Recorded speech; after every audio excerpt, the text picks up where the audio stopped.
大家好，我是 Anthony， 欢迎来到我的频道。今天我想和大家先聊一个有趣的话题，就是为什么玩游戏有益于我们的心智健康，以及为什么我认为角色扮演是最好的游戏形式之一。可能很多朋友一听到玩游戏有好处，第一反应会是玩游戏能让紧绷的神经松弛下来，这不是一个很显然的道理吗？放松当然是游戏的一层重要功能，但这并不是我今天想谈的重点。我想表达的是一种关于游戏的哲学，就是游戏对于我们每个人而言，有一种本体层面的意义，而并不单纯是服务于其他目的的一种功能。所谓本体层面的意义，指的是游戏与我们内在的智慧、心智的成熟度以及心理韧性有着超乎寻常的关联。那么，首先我们要定义一下游戏。我所理解的游戏，指的是用一种象征性的手法来主动地表达我们的内心世界，比如表达我们的情绪、想法、意图或者某种能力。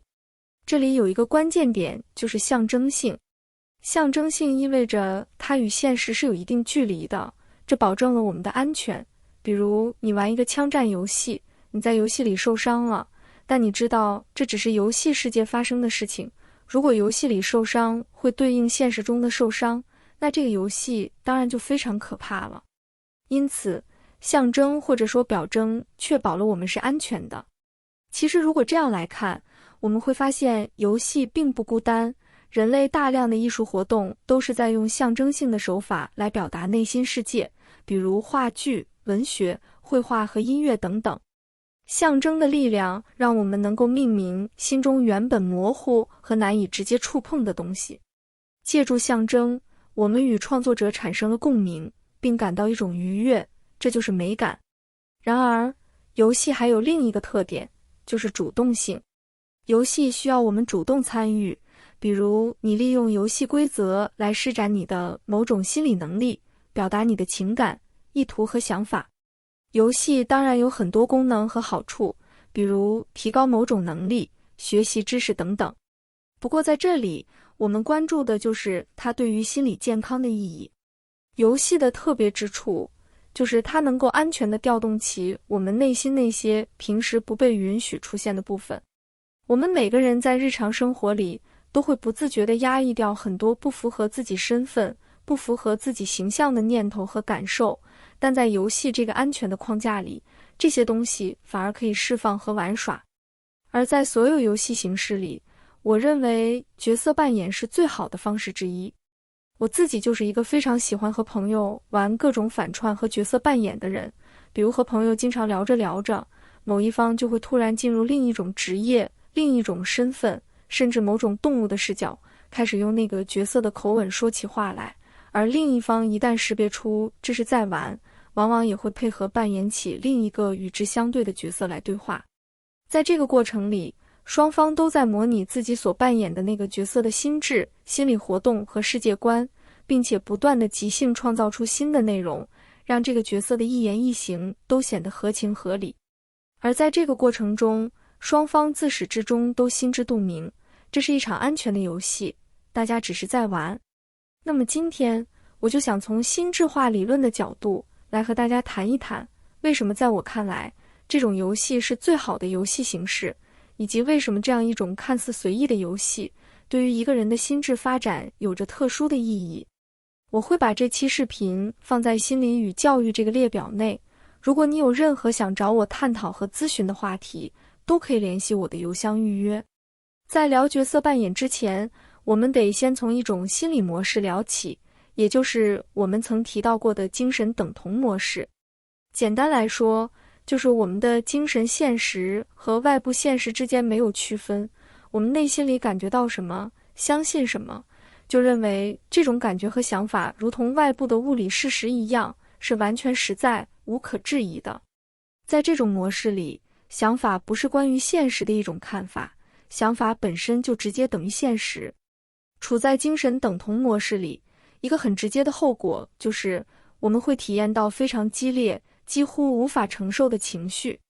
大家可以想象一下，如果我们没有皮肤这层屏障，赤裸裸地直接暴露在外部世界的各种刺激之下，那么我们感受到的痛感将会无比强烈。精神等同模式就有点像是我们的心里还没有长出这层皮肤，于是我们内心里冒出来的每一个念头，每一种恐惧都毫无缓冲的以物理性的真实感压在我们身上。在这种模式里，你没有办法意识到感受仅仅是自己内心的感受而已，你会感到感受本身即是现实，你别无选择，只能全盘相信它。而这种精神等同模式，其实正是我们每个人生命之初最原始的心理状态。婴幼儿就生活在这样一个世界里，他还无法理解，思想和感受本质上只是一种表征。稍微大一点的孩子会逐渐明白，自己所想、所相信的事情不一定就等于现实，但还不能心智化的幼儿会认为自己感觉到什么，外部现实就一定是什么，所以他别无选择，只能完全嵌入在自己的感受之中。举一个例子，一个4岁的男孩听妈妈讲鬼故事，其实那个故事并没有多恐怖，但男孩被吓到了。妈妈就安慰他说，别担心，这只是个故事，它不会真的发生。结果男孩说，可是当你在讲这个故事的时候，它就已经发生在我身上了呀。这句话非常精确地展现了精神等同的世界是什么样子的。对这个男孩来说，故事在他脑海里唤起的那个恐怖的画面和真实发生的事情之间是没有任何区别的。当然，一个成年人听完一个鬼故事也可以感到害怕，但他明白他的恐惧感是他自己的情绪反应，而不是说他真的感觉鬼怪在物理意义上附着在他身上。然而对幼儿来说，妈妈说这一切不会真的发生，对他来说是一句无法理解的话，因为在他的体验里，那个可怕的东西不是将来会不会发生的问题，它此刻就已经真真切切地存在于他的内心，也就等于真实的存在于这个世界上。相信大家还记得我们曾经聊过原始社会的护肾律。原始人觉得天空、河流、山谷里都充满着无穷无尽的鬼魂和精灵。当一个人处在这种护肾的状态里，认为外界的事物可以直接渗透进他的灵魂时，他最本能的反应就是要防止邪恶的入侵。这里的关键在于，在精神等同的世界里，内心和外界是不分的，一个念头的浮现和一个物质实体的入侵本质上是同一回事。所以一旦有某种不洁的危险的东西闯进脑海，那种感觉就不是说我产生了一个想法而已，而是一个真实的脏东西真的钻进了我的头脑里，污染了我。因此一切外在的东西，无论是自然现象还是异族文化，对他来说都成了一种能够支配和污染自己精神的一己的威力。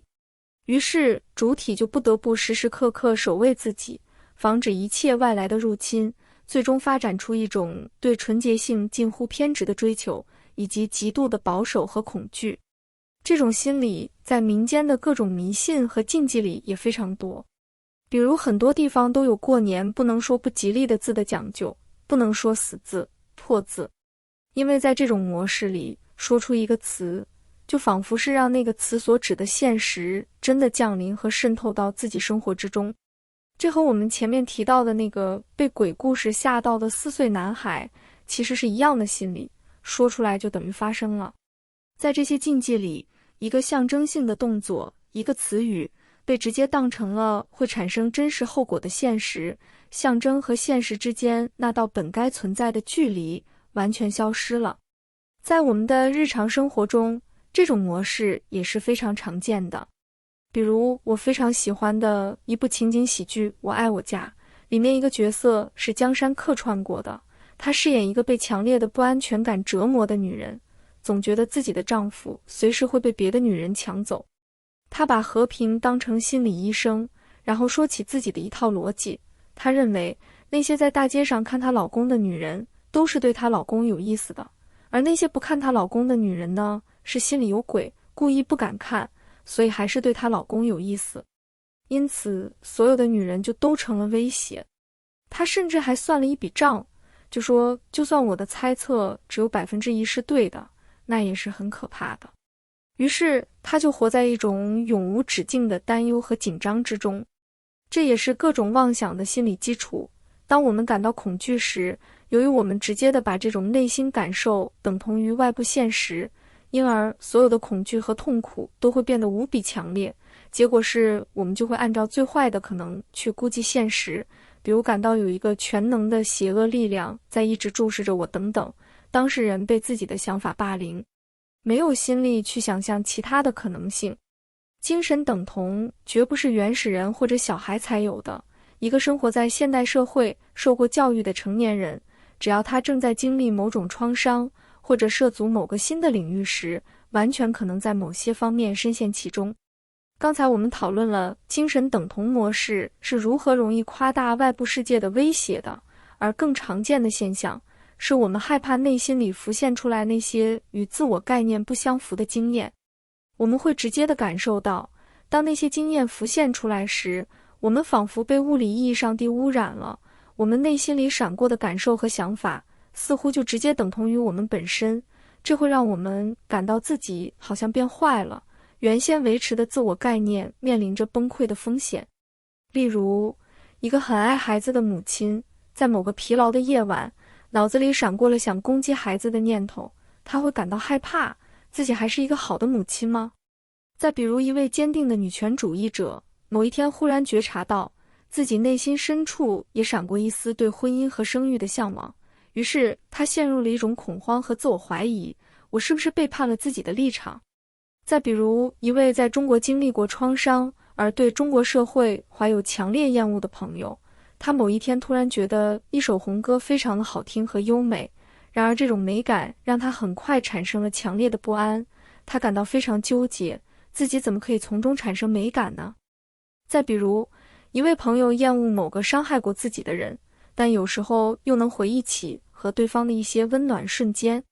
我相信类似的情况是我们每个人在生活中都会遇到的，我们会下意识地害怕自己内心浮现某些经验，因为它似乎让我们变得更加复杂，无法被简单的归类，那些感受似乎像一种真实的脏东西钻进了我们的内心，把我们弄脏了。然而这种恐慌其实建立在一个误会之上，我们习惯于认为内心闪过某个念头，就等于我们本身就是那样的人。但实际上，一个人完全可以让许多看起来彼此矛盾和冲突的感受同时存在于自己的内心，而能够容纳这种矛盾，恰恰不会让我们变得更坏，反而会提升我们的道德。因为我们原先所坚持的那套道德观念往往是僵化和刻板的，为了维持它的纯洁性，我们不得不去歪曲事实，裁剪和过滤自己真实的感受，只保留那些符合观念的部分。而一个越是能够如实地看见自己内心全部复杂性的人，其实才越有可能做出真正诚实和细腻的道德判断。比如，那位有厌烦孩子念头的母亲，如果她能够不那么恐慌，而是允许自己承认，一个深爱着孩子的人也会在某些时刻对孩子感到不满，那么这种经验反而可能同样解放他自己。因为在此之前，他很可能坚信一个好妈妈绝对不应该对孩子产生任何负面情绪，而这种信念也会使他感到自己的母亲是非常糟糕和邪恶的，是一个彻底的坏人。而现在，当他能够容纳自己内心那一丝真实的厌烦，他也可能重新看待他的母亲，把他的母亲从一个非黑即白的坏人变回一个既给过他美好体验，同时也会疲惫和犯错的普通人。我们理解他人的唯一素材，其实就是我们自己曾经被允许感受过的东西。一个把自己内心修剪和过滤到无比纯净的人，他用来想象和理解他人的素材也必然越来越少，最后只能拿一套简单的好人和坏人的模板去硬套身边每一个复杂的人。再来看那位对中国社会怀有强烈厌恶的朋友，他之所以为自己觉得一首红歌好听而焦虑和不安，是因为他在无意识里把强迫性的维持恐惧和厌恶当成了一种对自己所受创伤的忠诚。他隐隐觉得，只要自己还在憎恨，就还是那个清醒的、纯洁的、没有被同化的自己，而一旦承认自己竟然会喜欢敌人的某样东西，这个身份就有崩塌的危险。然而，这种忠诚可能恰恰延续和助长了他的创伤。相信大家还记得我们在聊扩散逃避风格那期视频里提到的，一个人如果把压迫自己的东西想象成一种弥散性的、无孔不入的邪恶精神，那么他就会陷入一种彻底的无力，因为这个敌人太庞大和抽象了，你根本无从反抗，而且你也会觉得所有的他人都是团结起来的。当这位朋友终于能够容纳自身的复杂性，承认他的确感到了优美，但这并不代表自己认同他背后的意识形态，那么他也就多了一个理解他人的锚点，而不会把他人都一律视为不可沟通的潜在敌人。讲到这里，我们可以总结一下，就是精神等同模式是我们每个人生命之初都必然经历的状态，我们难以区分内心感受和外部现实。而心智走向成熟的第一步，就是学会在自己和自己的感受之间重新拉开一段可以观察和思考的距离。而要走出精神等同的状态，我们会发展出2条不同的道路，也就是我们下期视频要讲到的假扮模式与整合模式。同时，我们也会重点讨论为什么游戏能够极大地促进心智的整合。今天的视频就先聊到这里吧。如果你有任何的困惑和问题想和我交流，直接联系我的邮箱就好。